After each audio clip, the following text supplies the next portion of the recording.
नमस्कार, जय श्री राम मित्रों। कर्क राशि के जातकों, ज्योतिष के इस मंच पर मैं पंडित आशीष वत्स उपस्थित हूं आप लोगों के लिए जून माह का मासिक राशिफल लेकर के।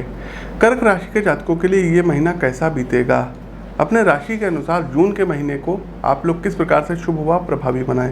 चलिए आगे शुरुआत करते हैं, लेकिन उससे पहले आप लोग लाइक करते चलिए, शेयर करते चलिए। एक छोटा सा अपडेट है कि 11 और 12 जून को दिल्ली में रहेंगे, तो आप हमसे वहां मिल सकते हैं, अपनी कुंडली का विश्लेषण करवा सकते हैं। 18, 19, 20 जून को इंदौर आगमन होगा और उज्जैन आगमन होगा। तो जो भी दर्शक इंदौर और उज्जैन से हैं, आप लोग स्क्रीन के दिए गए नंबरों पर अपनी अपनी अपॉइंटमेंट बुक करा सकते हैं। चलिए विस्तार से जानते हैं। तो कर्क राशि के जातकों, जो जून का ये महीना होगा, ये आपके लिए थोड़ा सा चुनौतियों भरा रहेगा।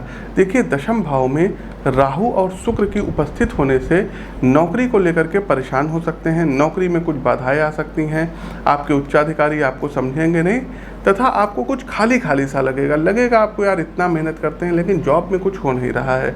हालांकि कारोबारियों के लिए ये जो महीना रहेगा ये सफलतादायक रहेगा। विद्यार्थियों का मन भी पढ़ाई में अच्छा लगेगा, क्योंकि पंचम भाव के स्वामी मंगल ये 9वें स्थान में देवगुरु बृहस्पति के साथ युति बनाए हुए हैं।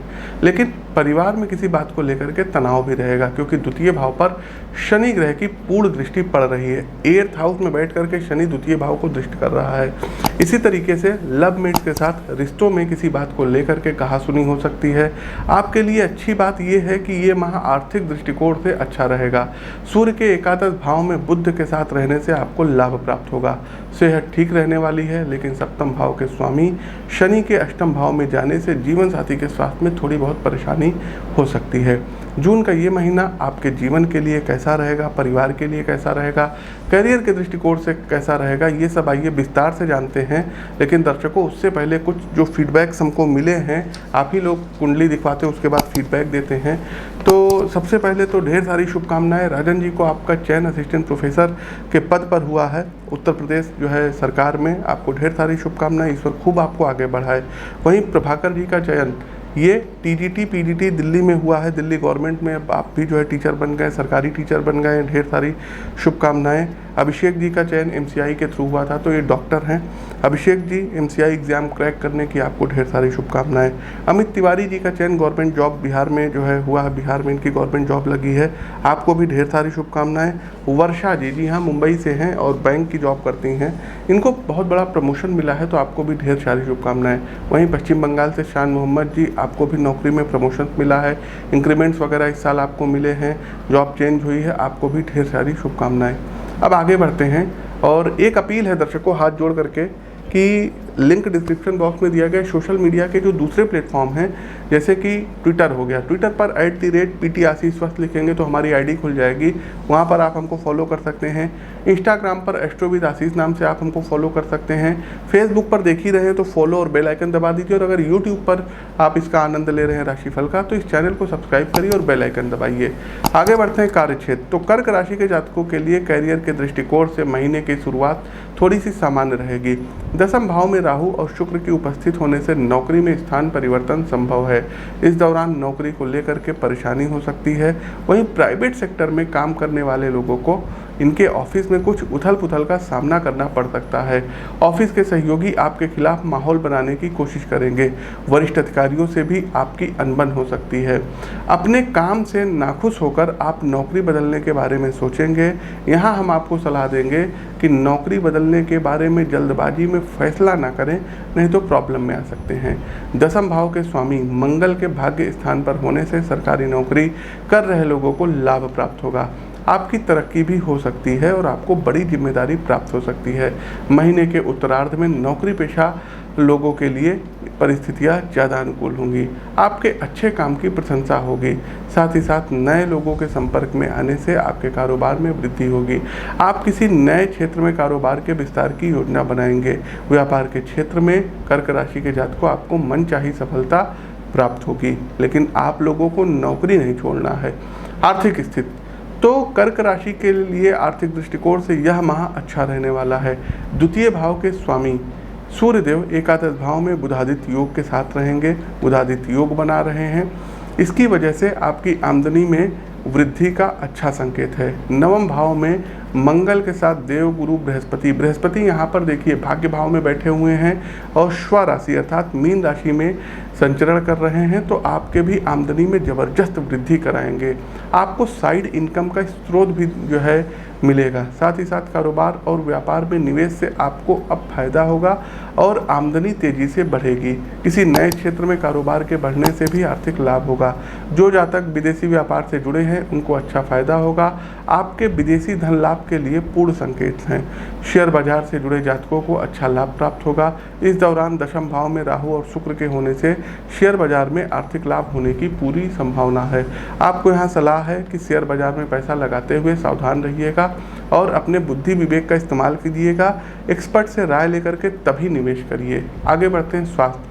तो देखिए दर्शकों, स्वास्थ्य के दृष्टिकोण से यह माह सामान्य रहेगा। छठे भाव के स्वामी बृहस्पति अपनी स्वराशि के होकर मंगल के साथ भाग्य स्थान पर यानी नवम भाव में स्थित रहेंगे। इसकी वजह से बड़े रोग जो होंगे ये दूर होंगे। घर परिवार में बड़े बुजुर्गों के स्वास्थ्य में भी सुधार दिखाई देगा। माता पिता की किसी पुरानी बीमारी से अब राहत मिलेगी। अगर घर के किसी सदस्य के स्वास्थ्य में समस्या नजर आ रही है तो तुरंत डॉक्टर से सलाह लेना ठीक रहेगा। इस मामले में लापरवाही से आप बड़ी मुश्किल में आ सकते हैं। गोचर कालखंड की इस अवधि के दौरान आपको जीवन साथी के स्वास्थ्य का भी ध्यान रखना होगा। सप्तम भाव के स्वामी शनि अष्टम भाव में जाने से जीवन साथी के स्वास्थ्य में थोड़ी बहुत परेशानी हो सकती है। आप इस दौरान भोजन में वसायुक्त पदार्थों का इस्तेमाल कम से कम करें। समय और अल्प भोजन आपके लिए ठीक रहेगा। कोशिश कीजिएगा बैलेंस डाइट लीजिएगा। आगे बढ़ते हैं, प्रेम व वैवाहिक संबंध कैसे रहेंगे। तो प्रेम संबंधों मामलों में कर्क राशि के जातकों के लिए यह थोड़ा सा समय कठिन रहने वाला है। आपके पंचम भाव पर सूर्य और बुध की दृष्टि अच्छे समाचार के साथ साथ कुछ समस्याएं भी ला सकती हैं। यहाँ तक कि आपके रिश्तों में दूरी आ सकती है। एक दूसरे से श्रेष्ठ साबित करने की भावनाएं प्रबल होने से लव मेट्स के बीच अहम का टकराव हो सकता है। इस दौरान कई तरीके की गलतफहमियां भी मन में पैदा होंगी। माह के उत्तरार्ध में सूर्य के 12वें भाव में जाने और बुध के पंचम भाव पर देखने से स्थिति में सुधार होगा। प्रेम संबंध में अधिक समस्याएं आ सकती हैं। इस दौरान कई वर्ष से जो पुराने प्रेम संबंधी रिश्ते चले आ रहे थे इसमें दरार आ सकती है। आपको सलाह दी जाती है कि सुनी सुनाई बातों पर यकीन ना करें। प्रियतम से कोई ऐसी बात ना कहें जिससे मन को ठेस लगे। चीज़ों को सिर्फ अपने नज़रिए से न देखें बल्कि साथी की बात भी समझने की कोशिश करें।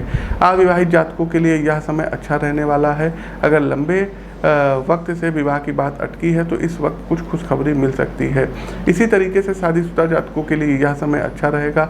सप्तम भाव के स्वामी शनि के अष्टम भाव में स्वराशि होने के से जीवन साथी के प्रति निष्ठा बढ़ेगी। जीवन साथी के सहयोग से बिजनेस में सफलता प्राप्त होगी। वहीं माह के उत्तरार्ध में दाम्पत्य जीवन ज़्यादा खुशियों से भरा रहेगा। आगे बढ़ते हैं, कार्यक्रम का अंतिम पड़ाव आता है उपाय का। लेकिन उससे पहले दर्शकों, उपाय आप लोग कुंडली का विश्लेषण करवा करके कर सकते हैं।